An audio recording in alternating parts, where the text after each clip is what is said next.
Hi guys, how's it going? And welcome to the third episode of Story Time. If you haven't seen episode 1, where I talk about destroying a houseboat in Australia, and episode 2 about my acne, then go and check those out as well. But yeah, today I'm going to talk about my first ever arrest. Like, I was arrested by the police. I've only ever been arrested once, and this was the time that I was a little shit.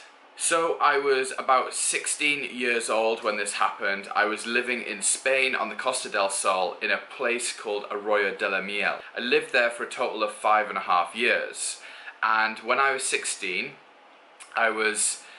we were a bit naughty, I think. Not really. I mean, as kids go, we weren't naughty, but you know, we sometimes got in trouble. But this was the first time that I'd ever been in trouble with the law. So I'm going to tell you what happened. I was with 3 of my friends, Joe, Alex and Naeem, and they were all friends from my school.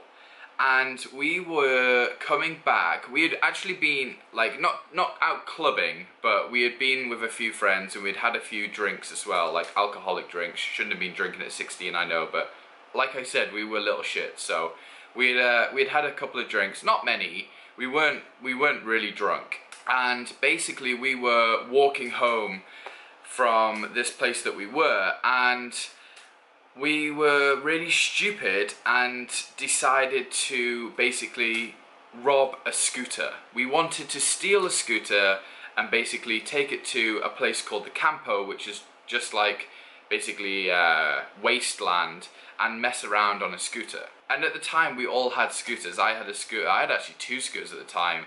And we knew quite a lot about scooters, and they're really, really easy to hotwire.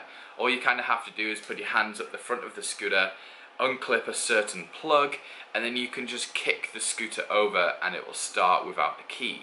So yeah, 2 AM, we're walking home, and pretty much every scooter in Spain, they normally have like a big lock around the wheel, so you know, even if you hotwire them, you can't sort of get anywhere with them. So we were walking past the hundreds and hundreds of scooters just on the way home, and we were actually walking past Alex's apartment block, and we seen this old crappy scooter that didn't have a lock around its wheel. So we were like, this is the one. So we got our hands up inside and we unplugged it, tried to hotwire it and kick it over, and it just wouldn't start. This thing just was dead. So we were like, right, well, no other scooters we're gonna steal, we'll just steal this old crappy one. So we started pushing it around the block, and we got up this little bit of a hill, and to a point where it kind of came down this long hill. And we were like pushing this thing, and we were running with it and jumping on it, and there's 4 of us, so, you know, imagine like 4 lads on a scooter, you know, trying to like, it just got messy, and we ended up falling off it, and basically dropping it a whole bunch of times. It was pretty hilarious at the time for us, not for the person that owned the scooter, obviously. And we were so stupid that we didn't even notice the bin men come past us in a massive bin truck, and they were just staring at us, and they were like, what are these kids doing? So we got to the top of this hill, and this hill was just like a slight hill going all the way down, and basically I think Joe was driving, Naeem was in the middle, and Alex was on the back, and there was literally like hardly any space left on this scooter. So I was like, alright, I'll walk ahead and I'll, like, you know, keep a lookout, I guess. These 3 are on this scooter and they're, you know, wobbling around. I think they fell off again. It was so funny. So I'm walking down, and the road that we're going down basically has like massive roadworks all the way over the road, so the road was closed, and basically the only way past it was on the pavement, with all this fencing making it like thinner and then going down to the other end of the road. So I walk like past this fencing, I'm going down like the little narrow part of the pathway, and I pop out basically at this roundabout. As soon as I pop out of this walkway, a police car rocks up, and coppers just jump out like Spanish police. So, I mean, you don't mess with Spanish police either, because they all have handguns. They're known for being a bit, you know, hardcore Spanish police, so you don't want to mess with them. So at this point as well, I had learnt a bit of Spanish, so they asked me, are my friends up there stealing a bike? And I was like, what friends? Like, what are you on about? I don't have any friends, I'm just walking home. And they were like, okay. And they were like, all right, carry on then. So I was like, yes. So I like carried on walking. Basically, it's like a double roundabout system with a bridge over the top. So I start like walking under this bridge, ready to go up this other hill to like make my escape. And a second police car like rocks up, and they're like, oi, wow, come here. So I'm like, oh, fuck, like I nearly got away with this. So I'm caught by these other two policemen, and you know, I'm not trying to run away or anything, because you know, you don't run away. So I'm walking back up this narrow walkway where it's all fenced off, and I'm walking up, and all I can see is three guys against the wall, like this, legs apart, and I'm thinking, fuck. That's all I thought. I was like, shit. How am I gonna get out of this? So I walk up, and the two coppers that are there with them are like, is this your friend as well? And I was like subtly like glancing at Joe, and I was like trying to shake my head but not make it obvious. And Joe was like, yep, that's Scott. I was like, fuck. Don't, like, I could have helped you guys out in this situation, just say you weren't with me. And but unfortunately he didn't. Fuck you, Joe, fuck you. It's so funny. So there we were, all four of us against this wall. And the coppers were pretty sweet, to be honest. They were talking to us, and then they did come up to Naeem though, and basically go, oh, what size are your trainers? And Naeem was like, 10. And they were like, I'm a 10. Yeah, I like your trainers. In a basically subtle way of saying like, I'm gonna have them off you in a minute. So yeah, it was really strange.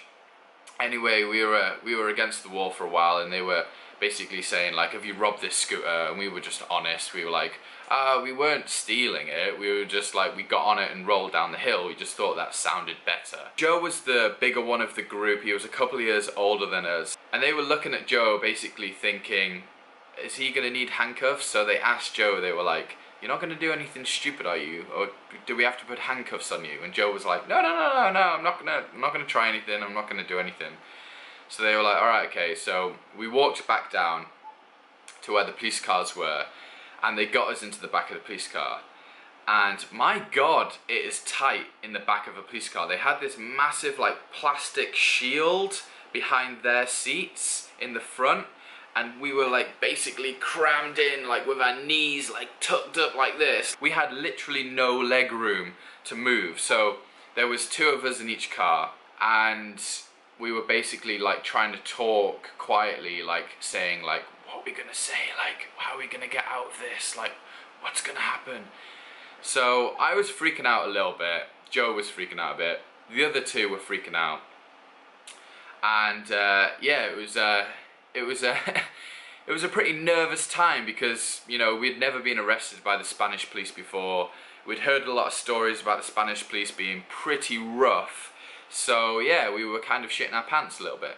We get back to the station, and they were basically like, right, where you from? Are you living here? And we were like, yeah, we're living here. We go to school here. Blah blah blah. Like, we actually live here. We're not just tourists.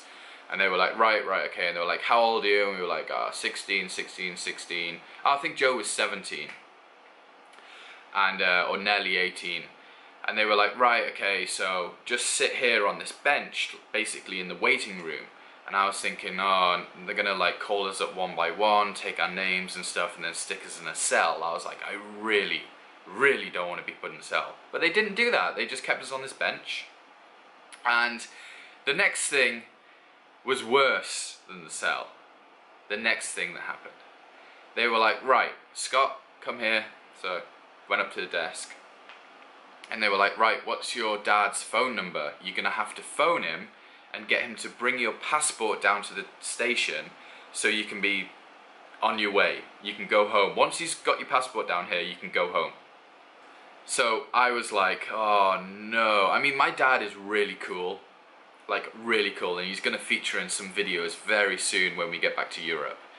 And yeah, he's just a super cool guy. But I think the worst thing about, like, when you do something bad or when you do something naughty is, like, I never wanted to disappoint my parents. That is like the worst thing to me. Like, if my dad was like, really disappointed in you, Scott, you know, that's just the, it's just the worst thing they can say. And it's like, I didn't want him to be disappointed. So I was like freaking out, like, oh, I really don't want to call my dad. It was like 3 a.m. by this point. You know, he's going to be fast asleep. He's going to wake up in a real bad mood. And yeah, I'm going to have him search for my passport and Joe's passport, because Joe actually lived with me at the time. Joe was part of our family almost, so, you know, he would have been gutted as well that my dad would have been disappointed. So it was kind of like, he was okay because his parents were back home in England at the time, but yeah, he still would have been gutted. So I phoned up my dad, and I was like, he actually answered the phone. He wasn't snoring his head off.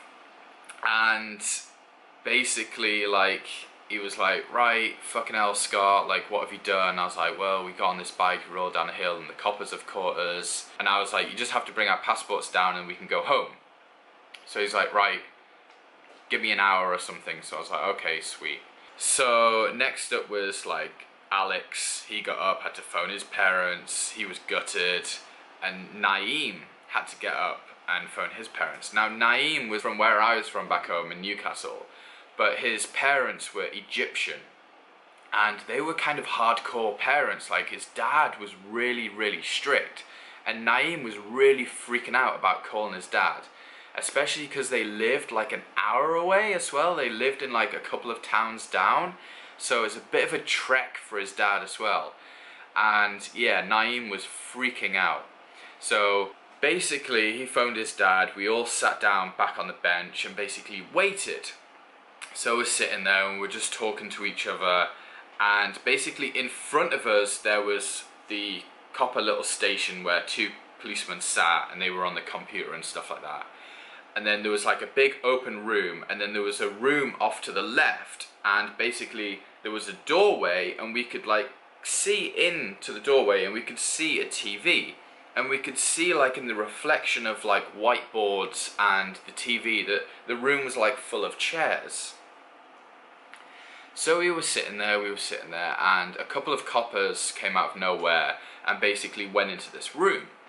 So we were sitting there, waiting, and I like looked through this doorway at one point, and it gets to a certain time on Spanish TV where they start like basically showing free porn, and I looked at the TV, and these coppers in this waiting room were watching porn on the TV, and I was like, fuck, and I was like, Joe, Alex, Naeem, look over there. And we were just like, what the fuck is going on? It was so weird. Anyway, we were waiting. The coppers were pretty sweet, to be honest. They didn't hurt us, they didn't do anything to us, they didn't really speak to us, to be honest. We were just waiting for our parents. So Alex's brother arrives at the police station first, and he's his brother, he doesn't care what Alex has done really. Throws the passport over. They look at the passport, so Alex is free to go. So he was really, really lucky. Next up is Naeem's dad. And I don't know how Naeem's dad got to the police station before my dad. I have no idea. My dad's just been a lazy bastard and was just like, these lot can suffer a little bit, I'm just going to take my time. I think that's what he's thinking. So Naeem's dad walks into the police station and basically looks at Naeem. Naeem stands up off the bench, and Naeem's dad just goes and slaps Naeem around the face and was like, you fucking idiot, what the fuck have you done? And you lot, you're a bad influence. Like shouting at us, shouting at Naeem, and Naeem's like cowering, like, oh my god, like crying, like, I'm so sorry dad, I'm so sorry. He's like, you fucking idiot. He then gives the police like his passport, and then basically like drags him out the police station. And then me and Joe just like look at each other and we're like, oh shit. I was like, I'm pretty sure my dad isn't gonna react that way. but brace yourself. This might turn into something ugly. Like, my dad might act like Naeem's dad has just acted. I was pretty confident that that wouldn't happen, but there was a little niggle in my brain where it's like, my dad can get angry, like every dad. And I was just thinking, if he's in a bad mood and he's woken up in a bad mood and it's kind of frightened him a little bit, you know, me being in the police station, then he could be pretty annoyed. So, my dad comes into the police station, basically looks at me and Joe and goes, "Are you alright?" And then we're like, "Yeah." And he goes, "Here you go," and basically just like chucks 2 passports to the coppers and basically like walks over to us and goes, "So what you been doing?" And we were like, we kind of tried to steal a scooter. And he was like, "Oh, okay." And then basically he's like, "Is that all?" And then to the coppers, they were like, "Yeah."